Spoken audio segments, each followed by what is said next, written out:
할렐루야. 오늘 11월 18일 수요일 날짜입니다. 오늘 본문 말씀은 다니엘 2장 24절에서 35절 말씀 함께 묵상하겠습니다.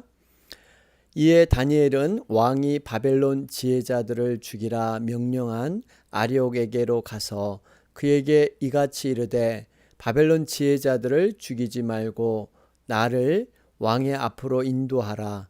그리하면 내가 그 해석을 왕께 알려드리리라 하니, 이에 아리옥이 다니엘을 데리고 급히 왕 앞에 들어가서 아뢰되 내가 사로잡혀 온 유다 자손 중에서 한 사람을 찾아내었나이다. 그가 그 해석을 왕께 알려드리리이다 하니라. 왕이 대답하여 벨드사살이라 이름한 다니엘에게 이르되 내가 꾼 꿈과 그 해석을 내가 능히 내게 알게 하겠느냐 하니, 다니엘이 왕 앞에 대답하여 이르되 왕이 물으신 바 은밀한 것은 지혜자나 술객이나 박수나 점쟁이가 능히 왕께 보일 수 없으되 오직 은밀한 것을 나타내실 이는 하늘에 계신 하나님이시라. 그가 느부갓네살 왕에게 후일에 될 일을 알게 하셨나이다. 왕의 꿈 곧 왕이 침상에서 머릿속으로 받은 환상은 이러하니이다. 왕이여, 왕이 침상에서 장래 일을 생각하실 때에 은밀한 것을 나타내시는 이가 장래 일을 왕에게 알게 하셨사오며, 내게 이 은밀한 것을 나타내심은 내 지혜가 모든 사람보다 낫기 때문이 아니라 오직 그 해석을 왕에게 알려서 왕이 마음으로 생각하던 것을 왕에게 알려주려 하심이니이다.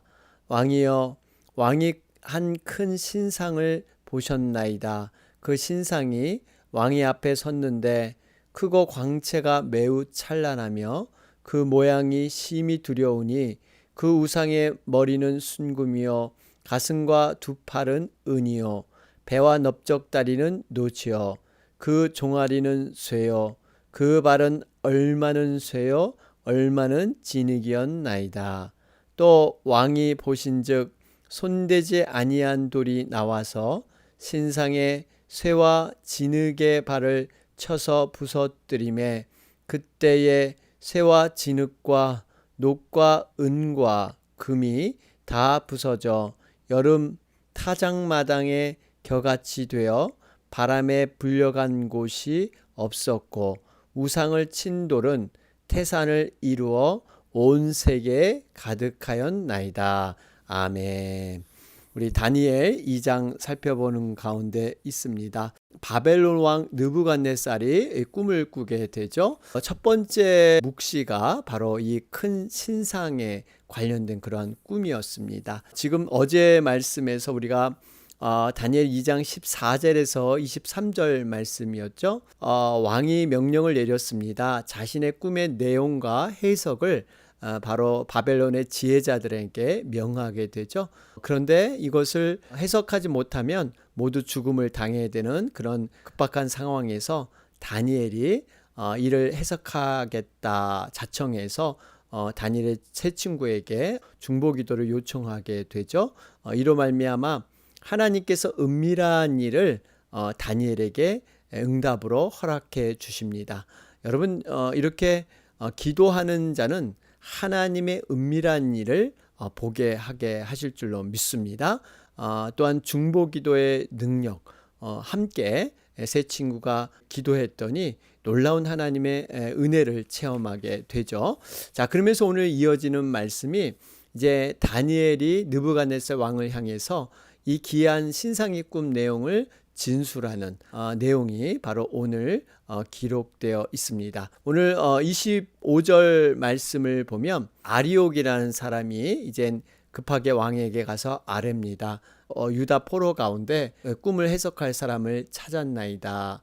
다니엘이 사실은 그 24절에 아리옥이라는 근위대장한테 자신을 왕 앞에 인도해 달라, 내가 그 꿈을 해석하겠다, 이렇게 말을 하죠. 여러분, 사실 꿈의 내용들, 감히 그 당시 바벨론의 탁월한 지혜자들도 이것을 전혀 해석하지 못했습니다. 느부갓네살 꿈을 해석하지 못하는 그들의 한계, 그런 허망함을 여실히 드러나게 되죠.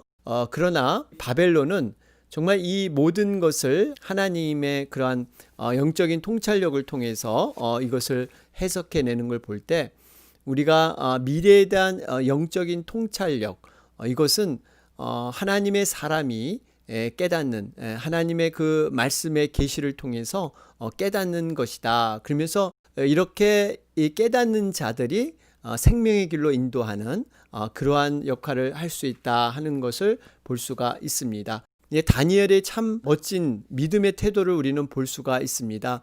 26절 말씀을 보니까 왕이 이제 그 얘기를 듣고 내가 꾼 꿈과 그 해석을 내가 능히 알게 하느냐. 여러분, 지금 사실 꿈의 해석만 하면은 조금 난데 꿈의 내용까지도 정확히 이렇게 맞춰야 되는, 사실 26절에 이렇게 왕이 다니엘에게 말했을 때 여러분 얼마나 다니엘은 죽음의 공포 앞에서 두려움을 가질 수 있는 상황이었습니다. 말 한마디로 목숨을 충분히 쥐었다 놨다 할 수 있는 그러한 바벨론 왕, 보통 사람이라면 정말 이 왕 앞에 긴장하면서 당장 그 꿈이 뭔가를 이렇게 얘기해 나갔을 것입니다. 그런데요, 다니엘은 정말 이런 기회에도 하나님을 증거하고 자신이 영광을 취하는 것이 아니라 하나님께 온전한 영광을 취하기 위해서 차분히 그 왕 앞에 진술해 나가는 다니엘의 모습을 볼 수가 있죠. 우리 27절과 28절 말씀을 보세요. 여기 보니까 28절에 오직 은밀한 것을 나타내실 이는 하늘에 계신 하나님이시라. 여러분, 이렇게 다급하고 위축되는 상황일수록 차분하게 성령의 그 인도함을 붙잡고 오직 은밀한 것을 알게 하신 분은 하나님이시다. 여러분, 이걸 볼 때 우리가 어떠한 상황에서든 하나님을 증거할 기회를 잡아야 된다는 것입니다.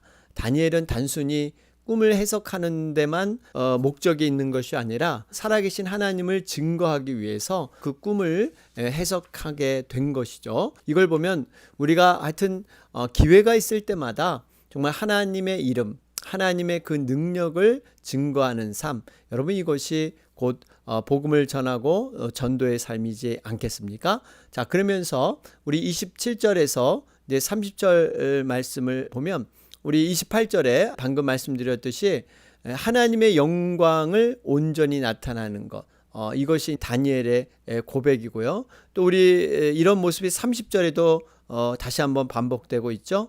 내게 이 은밀한 것을 나타내심은 내 지혜가 모든 사람보다 낫기 때문이 아니라 오직 그 해석을 왕에게 알려서 왕이 마음으로 생각하던 것을 왕에게 알려주려 하심이니이다. 그렇죠? 그러니까 30절 말씀을 보면 내가 이렇게 지혜를 갖고 이것을 해석해 준 것은 어떤 내 자랑을 하거나 나를 교만하게 내 능력을 과시해서가 아니라 진정으로 왕을 위한 왕의 그 정말 어려운 상황을 이해하면서 유익을 주기 위한 것이다. 그러니까 지금 다니엘의 이 태도는요, 하나님께 온전한 영광을 돌릴 뿐만 아니라 이 은밀한 것을 해석해 준 것은 왕을 위해서 타인을 위한 그런 유익을 주기 위해서 그렇다 고백하고 있습니다. 여러분, 이것이 어떻게 보면 우리 성도들이 취해야 될 그러한 자세입니다. 우리는 하나님 중심, 이웃 중심으로 그의 나라와 그의 의를 구하는 심정으로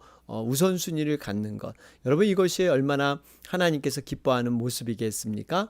바울도 우리가 우리를 전파하는 것이 아니라 오직 그리스도 예수의 주 되신 것과 또 예수를 위하여 우리가 너희의 종된 것을 전파함이라. 바울이 그렇게 선하고 복된 사역을 하나님의 복음 증거하는 일을 감당하면서 그것은 결코 자기 이름을 세우기 위한 것이 아니다. 예수 그리스도 유일한 생명이 구주되기 되심을 이렇게 증거한 것이다. 그러면서 자기는 섬기는 종으로서 그것을 존재할 뿐이다. 여러분, 이것이 진정한 하나님의 일꾼의 자세, 바로 그런 모습으로 우리가 볼 수가 있습니다. 자, 그러면서 우리가 31절부터 35절 말씀, 여기에는 이제 비유적인 말씀으로 이렇게 진술되어 있죠. 느부갓네살의 꿈을 참으로 이 기이한 내용이었는데 거대한 신상에 관한 것이었죠. 신상은 먼저 크고 광채, 매우 찬란하고 모양이 심히 두려운 모습이었습니다. 여기에는 특별한 그 의미들이 그 재료에 들어 있죠. 보니까 우상의 머리는 순금이요, 가슴과 두 팔은 은이요, 배와 넓적다리는 노시요, 그 종아리는 쇠요, 그 발은 얼마는 쇠요, 얼마는 진흙이었나이다. 그렇죠? 위에서부터 이렇게 갈수록 밑으로 내려갈수록 점점 그 재료가 약해지고 별로 보잘것없는 그러한 모습으로 되어 있습니다. 사실 금으로 된 신상의 머리는 느부갓네살이 다스리는 바벨론을 뜻하고 있죠. 근데 여기 성경에는 직접적으로 가슴, 배와 넓적다리, 종아리, 발 이런 상징하는 나라에 대해서는 구체적으로 밝히지는 않고 있습니다. 그런데 이것을 이제 훗날 역사를 보면요, 가슴은 바벨론 다음에 일어나는 페르시아 제국을 뜻하고요, 배와 넓적다리는 헬라 제국을 뜻합니다. 종아리는 로마 제국, 또 발은 로마 제국 이후에 멸망할 세상의 모든 나라들 상징이 되고 있습니다. 여러분 여기서 이렇게 점점 내려갈수록 재료가 형편없이 변질되는 것을 볼 때 이건 아주 비유적인 얘기가 들어있죠. 왜냐하면 세상이 날이 갈수록 이렇게 악하고 타락해지고 보잘것없는 이런 모습으로 점점 변해 간다는 것입니다. 아마 제가 이런 말씀을 드리면 동의하지 않는 분들이 많으시겠죠. 어떻게 보면 세상이 오히려 문명과 문화가 더 발달해 가고 여러 가지 발전과 진보를 해서 새로운 편리한 생활이 이어지고 있는데 어떻게 이렇게 반대로 이렇게 거꾸로 점점 약해질 수 있는가? 여러분 이것은 죄의 타락으로 인한 세속화를 얘기하고 있습니다. 세상이 점점 종말의 때가 가까워질수록 시간이 흘러갈수록 여러분 세상은 죄가 관영하고요, 세속화되고 타락한 문화가 마치 진정한 문화처럼 주류로 나타나는 것이죠. 여러분 한번 잘 보세요. 어떤 동성애라든지 소수 성애자, 사실 과거에 이렇게만큼 많은 수와 자연스러운 그런 인권이라는 미명하에 지금처럼 이렇게 타락한 시대가 되지 않았습니다. 요즘은 또 이렇게 여자분들이 결혼하지 않고 또 애를 낳는 것, 그러니까 지금 모든 그 정상적인 어떠한 그 가정이 파괴되고 성의 정체성이 파괴되고 어떠한 이런 것들이 지금 너무나 많이 일어나고 있다는 사실입니다. 그렇기 때문에 우리가 세상의 소망을 둘 수가 없습니다. 이렇게 변모해 가면서 점점 타락해 가는 세상, 우리는 더욱더 분명하게 하나님의 나라에 우리의 소망은 있다 하는 것들 다시 한번 바라보게 됩니다. 자, 그러면서 31절부터 35절 말씀 다시 한번 좀 묵상해 보면요, 33절 말씀을 보면요, 이 세상을 상징하는 신상의 면모 중에서 그 발이 새와 진흙이 섞여 있다는 것, 여러분 이걸 좀 우리가 주목해 볼 필요가 있습니다. 여러분 이 발이 새와 진흙으로 이렇게 섞여 있다는 것은요, 결코 새와 진흙은요 섞일 수 있는 부분이 아닙니다. 그렇기 때문에 금세 무너질 수 있는, 그러니까 지금 발 밑에 있는 모든 세상의 것들, 한마디로 그 세상을 사모하고 흠모했던 모든 것들이 허망 없이 무너질 수 있다 하는 것을 말씀해 주고 있습니다. 겉으로 보기에는 굉장히 화려하고 가공할 만큼 두려울 만큼 커 보이고 가치 있어 보이지만 결국에는 그 발에 밑에 있는 새와 진흙이 섞인 것처럼 이렇게 다 날아가 버릴 수밖에 없는 이러한 모습일 수 있다라는 것을 보여주고 있습니다. 그러면서 34절에 또 왕이 보신즉 손대지 아니한 돌, 손대지 아니한 돌이 바로 예수 그리스도를 상징하고 있죠. 이 돌이 신상의 새와 진흙의 발을 쳐서 부서뜨리매, 신상의 새와 진흙의 발, 여러분 발이 무너지면은 결국 위에 있는 모든 몸통도 의미가 없어지는 것이죠. 그래서 바로 이 예수 그리스도를 통해서만이 세상이 심판되는, 그래서 예수님이 산돌이시다 이렇게 얘기하죠. 이 예수님을 믿는 자들은 예수님을 통해서 구원을 받는, 생명을 얻는 귀한 은혜가 있지만 또 예수님은 거치는 돌로도 사용이 됩니다. 이게 바로 심판이에요. 그러니까 이 세상, 타락한 세상은 심판주 되시는 그 예수님, 이 손대지 아니한 돌로 인해서 모든 것이 다 무너지게 된다라는 것을 우리는 볼 수가 있습니다.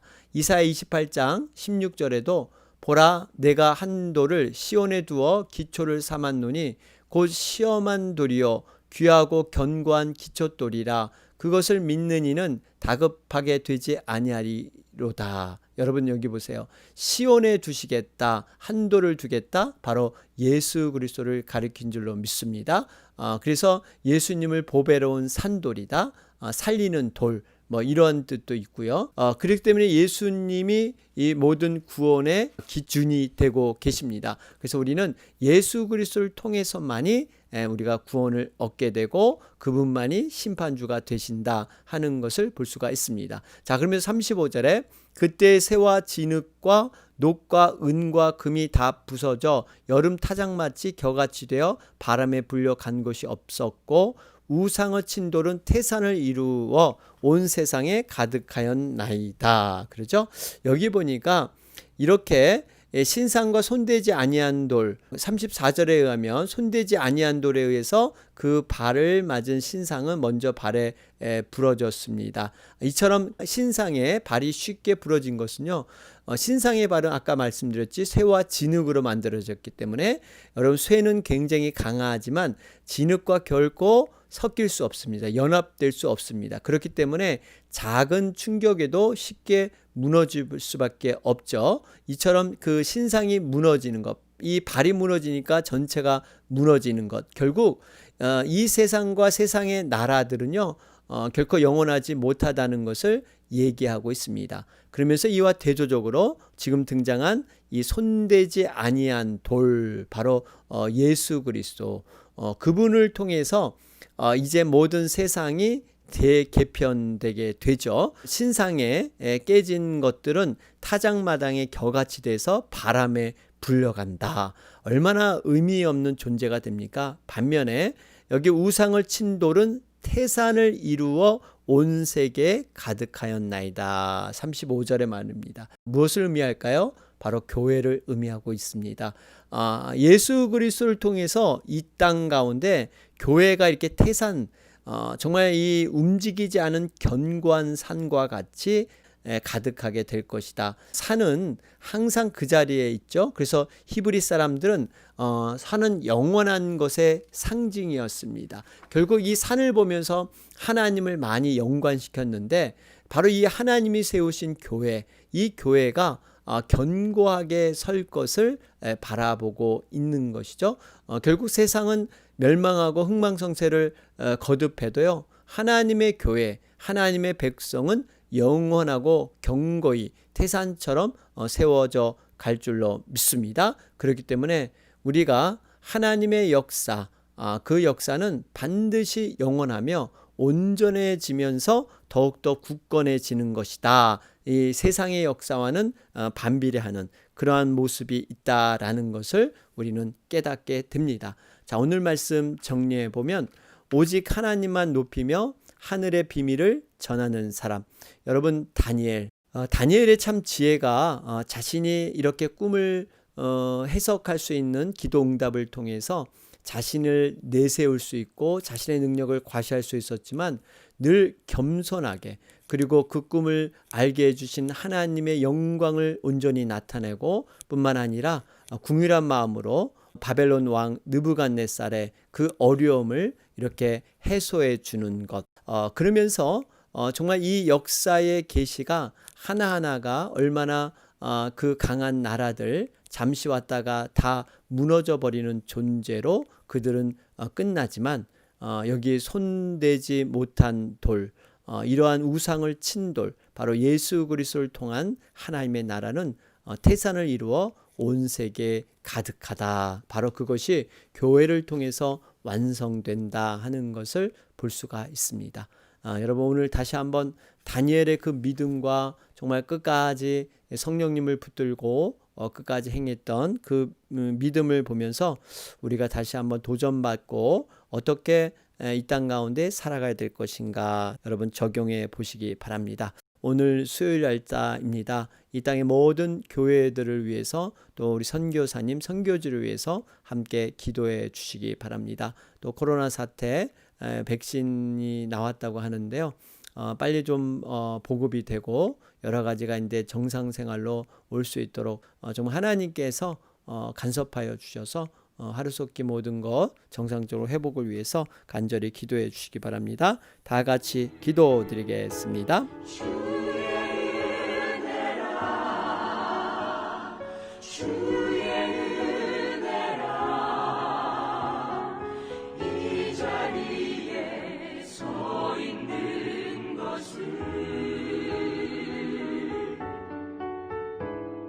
주